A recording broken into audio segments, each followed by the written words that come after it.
ಇವತ್ತು ಏನು ವಿಶೇಷವಾಗಿ ಭಾರಿ ಪವಿತ್ರವಾದ ದಿನ ಮಂಗಳವಾರ ತಾಯಿ ನಾಡದೇವತೆ ಚಾಮುಂಡೇಶ್ವರಿಯ ವರ್ಧಂತಿ ಜನ್ಮದಿನ ಇವತ್ತು ಪ್ರಯುಕ್ತ ಇವತ್ತು ನಗರ ದೇವತೆ ಹೆಣ್ಣಮ್ಮ ದೇವಿಗೆ ಕನ್ನಡಿಗರ ಕುಲದೇವತೆ ಹೆಣ್ಣಮ್ಮ ದೇವಿಗೆ ಆರಾಮಾಗಿ ಇರಿ, ಎಲ್ಲ ನಗ್ನಗ್ತಾ ಖುಷಿಯಾಗಿರಿ. ಇವತ್ತು ತುಂಬ ಒಳ್ಳೆಯ ದಿವಸ.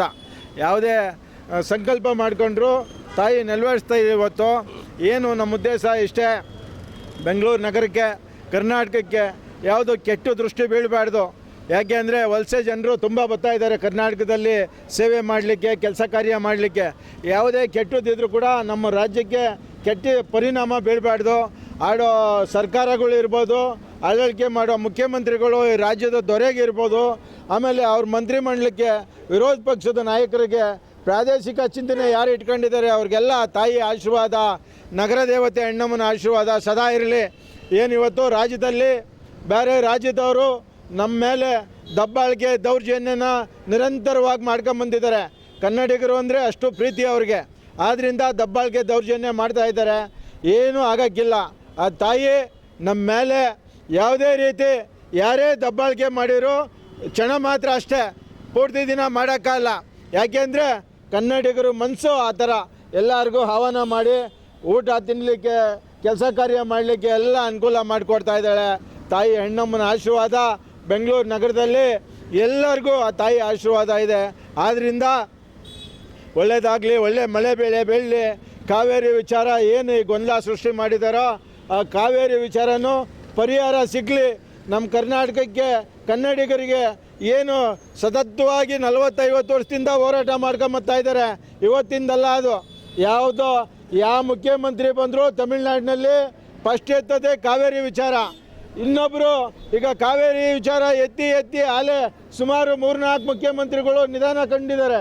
ಆದ್ದರಿಂದ ಯಾವುದೇ ಮುಖ್ಯಮಂತ್ರಿ ಬಂದರೂ ಕಾವೇರಿ ವಿಚಾರ ಎತ್ಕೊಂಡು ಅವ್ರು ಬೇಳೆಕಾಳು ಬೇಯಿಸ್ಕೊತಾರೆ. ಏನೂ ಆಗೋಕ್ಕಿಲ್ಲ. ಕನ್ನಡಿಗರ ಮೇಲೆ ಯಾರೂ ದಬ್ಬಾಳಿಕೆ ಮಾಡೋಕ್ಕಾಗಲ್ಲ. ಯಾಕೆಂದರೆ ಕನ್ನಡಿಗರು ತುಂಬ ಒಳ್ಳೆಯ ಜನರು. ಎಲ್ಲರಿಗೂ ಇಲ್ಲಿ ಕೆಲಸ ಕಾರ್ಯ ಮತ್ತು ಜೀವನ ಮಾಡಲಿಕ್ಕೆ ದಾರಿ ತೋರಿಸ್ಕೊಡ್ತಾರೆ. ಆದ್ದರಿಂದ ಆ ತಾಯಿ ಆಶೀರ್ವಾದ ನಮಗೆ, ಚಾಮುಂಡೇಶ್ವರಿ ಆಶೀರ್ವಾದ, ನಗರ ದೇವತೆ ಹೆಣ್ಣಮ್ಮನ ಆಶೀರ್ವಾದ, ಭುವನೇಶ್ವರಿ ಆಶೀರ್ವಾದ, ಕನ್ನಡ ತಾಯಿ ಆಶೀರ್ವಾದ ಸದಾ ಇರ್ತೈತೆ. ಆದ್ದರಿಂದ ನಾನು ಹೇಳೋದಿಷ್ಟೇ, ಯಾರು ಗೊಂದಲ ಮಾಡಬೇಡಿ. ಮಾಡೋ ಈ ರಾಜ್ಯದ ದೊರೆಗೆ ಮಾಡೋ ಕೆಲಸ ಕಾರ್ಯ ಮಾಡಲಿಕ್ಕೆ ಅವಕಾಶ ಮಾಡಿಕೊಡಿ. ಯಾರೇ ಬರಲಿ ಗೊಂದಲ ಮಾಡೋಕ್ಕೆ ಹೋಗಬೇಡಿ. ನಮ್ಮ ರಾಜ್ಯದ ಮುಖ್ಯಮಂತ್ರಿಗಳಿಗೆ ಅವಕಾಶ ಮಾಡಿಕೊಡಿ. ಕನ್ನಡಿಗರ ಪರವಾಗಿರಬೇಕು. ಯಾರೇ ಬಂದರೂ ಕೂಡ ಕನ್ನಡಿಗರು ರಾಜ್ಯದ ಪರವಾಗಿ, ಕನ್ನಡಿಗರ ಪರವಾಗಿರಬೇಕು. ಇವರು ಹೇಳಿದ್ದಾರೆ ನಾನು ಯಾವಾಗಲೂ ನಿಮ್ಮ ಜೊತೆ ಇರ್ತೀನಿ ಅಂತ.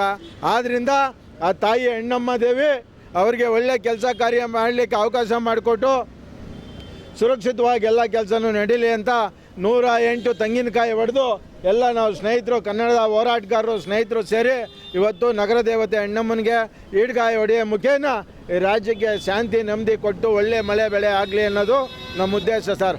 ಕಾವೇರಿ ಮಾತೆಗೆ, ಕಾವೇರಿ ಮಾತೆಗೆ, ಕಾವೇರಿ ತಾಯಿಗೆ, ಕನ್ನಡ ಅಮ್ಮೆಗೆ, ಹೆಣ್ಣಮ್ಮ ದೇವಿಗೆ, ಹೆಣ್ಣಮ್ಮ ದೇವಿಗೆ. ಗಾಂಧಿನಗರದಲ್ಲಿ ಕರ್ನಾಟಕ ರಕ್ಷಣಾ ವೇದಿಕೆ ನಮ್ಮ ಎಲ್ಲರ ಆತ್ಮೀಯ ಸ್ನೇಹಿತರು ಹಾಗೂ ಸ್ನೇಹಜೀವಿ, ಹೋರಾಟದ ಒಬ್ಬ ಕೆಚ್ಚದೆಯ ನಾಯಕ. ಇವತ್ತು ಕನ್ನಡಕ್ಕೆ ಏನಾದರೂ ಧಕ್ಕೆ ಬಂದಾಗ ಕೂಡಲೇ ಪ್ರತಿಕ್ರಿಯೆಯನ್ನು ಕೊಡುವಂಥ ಒಬ್ಬ ಕೇಶವಮೂರ್ತಿ ಅಣ್ಣನವರ ಜೊತೆ ನಾವೆಲ್ಲರೂ ಸೇರಿದ್ದೀವಿ, ಹೋರಾಟಗಾರರು. ಹಾಗೂ ನಮ್ಮ ಕನ್ನಡ ಪರ ಸಂಘಟನೆಯ ಒಕ್ಕೂಟದ ಅಧ್ಯಕ್ಷರು ಬೊಮ್ಮಸಂದ್ರ ನಟರಾಜ್ ಅವರು ಆಗ್ಬೋದು, ನನ್ನ ಆತ್ಮೀಯ ಗೆಳೆಯ ಶಿವಕುಮಾರ ಸ್ವಾಮಿ ಟ್ರಸ್ಟ್ನ ಅಧ್ಯಕ್ಷರಾಗ್ಬೋದು, ಕೃಷ್ಣೇಗೌಡರು ಆಗ್ಬೋದು, ಕೃಷ್ಣಣ್ಣ ಆಗ್ಬೋದು, ಎಲ್ಲರೂ ಸೇರಿ ನಮ್ಮ ಬೆಂಗಳೂರಿಗೆ ಬೆಂದ ಕಾಳೂರಿಗೆ, ಬೆಂಗಳೂರಿಗೆ ಯಾವುದೇ ಕಾಯಿಲೆ ಕಸ ಯಾವುದೂ ಬರದಂಗೆ ತಡಿಬೇಕು. ಈಗ ಕಾವೇರಿ ಇಶ್ಯೂ ಆಗ್ತಾ ಇರೋದು ಯಾವ ರಾಜ್ಯಕ್ಕೂ ತೊಂದರೆ ಆಗದಂಗೆ ಜನಗಳು ಸುರಕ್ಷಿತವಾಗಿ ಬದುಕಬೇಕು ಅನ್ನೋದು ನಮ್ಮ ಕೇಶವಮೂರ್ತಿಯವರ ಒಂದು ಅಭಿಪ್ರಾಯದಿಂದ ನಮ್ಮ ತಾಯಿ ಹಣ್ಣಮ್ಮ ತಾಯಿ, ನಮ್ಮ ಬೆಂಗಳೂರಿನ ಹಣ್ಣಮ್ಮ ತಾಯಿಗೆ 108 ತೆಂಗಿನಕಾಯಿ ಹೊಡೆಯುವ ಮುಖಾಂತರವಾಗಿ ಮೈಸೂರು ನಗರ ದೇವತೆ ಚಾಮುಂಡೇಶ್ವರಿಯ ಇವತ್ತು ಹುಟ್ಟುಹಬ್ಬ ಇದೆ. ಆಷಾಢ ನಡೀತಾ ಇದೆ, ಆಷಾಢದ ಪೂಜೆ ನಡೀತಾ ಇದೆ. ಈ ಪೂಜೆಯಲ್ಲಿ ಎಲ್ಲ ಕರ್ನಾಟಕದ ಜನತೆಗೆ ಒಳ್ಳೆಯದಾಗಲಿ ಅನ್ನೋದು ಅವರ ಭಾವನೆ ಇದೆ. ಆ ಭಾವನೆಗೆ ನಿಜವಾಗ್ಲೂ ನಾವೆಲ್ಲರೂ ಚಿರಋಣಿಯಾಗಿರೋಣ. ಯಾಕಂತಂದರೆ ನನ್ನ ಮನೆ ಚೆನ್ನಾಗಿರಬೇಕು, ನಾನು ಚೆನ್ನಾಗಿರಬೇಕು ಅನ್ನೋದಲ್ಲ, ನಮ್ಮ ಕರ್ನಾಟಕ ಚೆನ್ನಾಗಿರಬೇಕು, ನಮ್ಮ ಕನ್ನಡಿಗರು ಚೆನ್ನಾಗಿರಬೇಕು ಅನ್ನೋದು ನಮ್ಮ ಕೇಶವಮೂರ್ತಿಯವರ ಭಾವನೆ ಆಗಿದೆ. ಇದು ಎಲ್ಲರ ಕನ್ನಡಿಗರಿಗೂ ಒಳ್ಳೆಯದಾಗಲಿ ಅನ್ನೋದು ನಮ್ಮ ಕೇಶವಮೂರ್ತಿ ಅಣ್ಣನ ಒಂದು ಅಭಿಪ್ರಾಯ. ಒಳ್ಳೆಯದಾಗಲಿ. ಜೈ ಹಿಂದ್, ಜೈ ಕರ್ನಾಟಕ, ಮತ್ತು ಜೈ ಹಿಂದ್. ಬೆಂಗಳೂರು ನಗರ ನಾಡ ದೇವತೆ ಅಣ್ಣಮ್ಮ ತಾಯಿ ಮುಂಭಾಗದಲ್ಲಿ ಇವತ್ತು ನಮ್ಮ KC ಮೂರ್ತಿಯವರ ಅಧ್ಯಕ್ಷತೆಯಲ್ಲಿ 108 ತೆಂಗಿನಕಾಯಿ ಇಡಿಗಾಯನ್ನು ಹೊಡಿತಾ ಇದ್ದೀವಿ. ಉದ್ದೇಶ ಇಷ್ಟೇ, ಕರ್ನಾಟಕಕ್ಕೆ, ತಮಿಳುನಾಡಿಗೆ, ಆಂಧ್ರಗಾಗಲಿ ಇಡೀ ದೇಶದಲ್ಲಿ ಒಳ್ಳೆ ಬೆಳೆ ಆಗಲಿ. ಯಾಕೆಂದರೆ ನಮ್ಮ ಕರ್ನಾಟಕದಲ್ಲಿ ಇವಾಗ ನೋಡಿ, ತಮಿಳುನಾಡು ಕರ್ನಾಟಕ ಒತ್ತುವರಿಯೋ ಥರ ಪರಿಸ್ಥಿತಿ ಬಂದಿದೆ. ಉದಾಹರಣೆ ಏನಕ್ಕೆ ಅಂದರೆ ಮಳೆ ಬಂದಿಲ್ಲದಕ್ಕೆ. ಮಳೆ ಬರ್ತಾ ಇದ್ದರೆ ಯಾವ ಜಗಳನೂ ಇರೋಲ್ಲ, ಏನೂ ಇರೋಲ್ಲ, ಅಣ್ಣ ತಮ್ಮಗಳ ಥರ ಇರ್ತೀವಿ. ದಯವಿಟ್ಟು ನಾಡ ದೇವತೆ ಕರುಣೆ ತೋರಿಸಿ ಒಳ್ಳೆ ಬೆಳೆ ಆಗೋ ಥರ ಮಾಡಲಿ.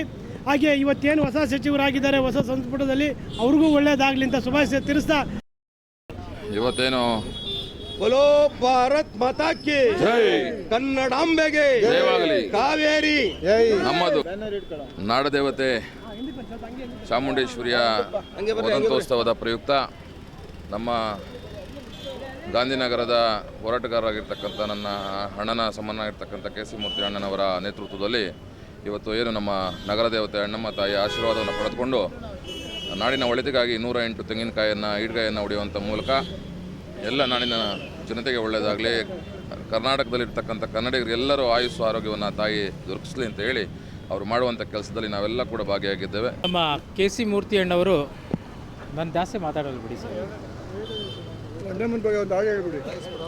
ನಮ್ಮ ಕರ್ನಾಟಕ ರಕ್ಷಣಾ ವೇದಿಕೆಯ ರಾಜ್ಯಾಧ್ಯಕ್ಷರಂಥ KC ಮೂರ್ತಿಯವರು ಈ ನಾಡಿನ ಒಳಿತಿಗಾಗಿ ಈಗಿರ್ತಕ್ಕಂತಹ ಕಾವೇರಿ ನದಿ ತಟದಲ್ಲಿ ಇವತ್ತು ನೀರಿನ ಸಮಸ್ಯೆ ಇರೋದರಿಂದ ಇವತ್ತು 2 ರಾಜ್ಯಗಳ ಮಧ್ಯೆ ಒಂದು ವಿವಾದ ಸೃಷ್ಟಿಯಾಗಿರ್ತಕ್ಕಂತಹ ಸಂದರ್ಭದಲ್ಲಿ ಮಳೆ ಬರಲಿ, 2 ರಾಜ್ಯಗಳಿಗೂ ನೀರು ದೊರಕಲಿ ಎಂಬಂತಹ ನಿಟ್ಟಿನಲ್ಲಿ ಒಂದು ಪೂಜೆಯನ್ನು ಮಾಡ್ತಾ ಇದ್ದಾರೆ. ಆ ಪೂಜೆಯಲ್ಲಿ 108 ತೆಂಗಿನಕಾಯಿಗಳ ಈಡುಗಾಯಿಯನ್ನು ಒಡೆದು ಇವತ್ತು ಅಣ್ಣಮ್ಮ ದೇವಿಯನ್ನು ಪ್ರಾರ್ಥಿಸ್ಕೊಳ್ತಾ ಇದ್ದಾರೆ. ನಮ್ಮ KC ಮೂರ್ತಿಯವರಿಗೆ ಮತ್ತು ಈ ನಾಡಿನ ದೊರೆಯಾದಂತಹ DK ಶಿವಕುಮಾರ್ ಅವರಿಗೆ ಒಳ್ಳೆಯದಾಗಲಿ ಅಂತ ಕೇಳ್ಕೊಳ್ತೀನಿ. ಎಲ್ರಿಗೂ ನಮಸ್ಕಾರ. ಇವತ್ತೇನು ನಮ್ಮ KC ಮೂರ್ತಿ ಅಣ್ಣನವರ ನೇತೃತ್ವದಲ್ಲಿ ತಾಯಿ ಚಾಮುಂಡೇಶ್ವರಿಯ ಹುಟ್ಟುಹಬ್ಬದ ಪ್ರಯುಕ್ತ ತಾಯಿ ಅಣ್ಣಮ್ಮ ದೇವಿಗೆ ಇವತ್ತು 108 ತೆಂಗಿನಕಾಯಿ ಹೊಡೆಯುವ ಮುಖೇನ ಈ ನಾಡಿಗೆ, ಕರ್ನಾಟಕಕ್ಕೆ ಹಾಗೂ ಇಲ್ಲಿಯ ಬೆಂಗಳೂರಿನ ಜನರಿಗೆ ಸೂಕ್ಷ್ಮವಾಗಿರ್ಬೇಕಂತೇಳಿ ಇವತ್ತು ಅವರು ಆಶಯ ಮಾಡ್ಕೊಂಡು ಇವತ್ತು ಕಾಯನ್ನು ಹೊಡಿತಿದ್ದಾರೆ. ಅವ್ರ ಜೊತೆ ನಮ್ಮೆಲ್ಲ ಕನ್ನಡಪರ ಹೋರಾಟಗಾರರು ಸೇರಿ ಅವ್ರು ಬೆಂಬಲವಾಗಿ ನಿಂತು ನಾವೆಲ್ಲರಿಗೂ ಅವರ ಆಶಯ, ತಾಯಿ ಆಶೀರ್ವಾದ ಸಿಗಲಿ ಅಂತೇಳಿ ಇವತ್ತು 108 ಕಾಯಿಯನ್ನು ಹೊಡೆಯುವ ಮುಖೇನ ನಾವೆಲ್ಲರೂ ಭಾಗಿಯಾಗ್ತಿದ್ದೀವಿ. ಧನ್ಯವಾದಗಳು.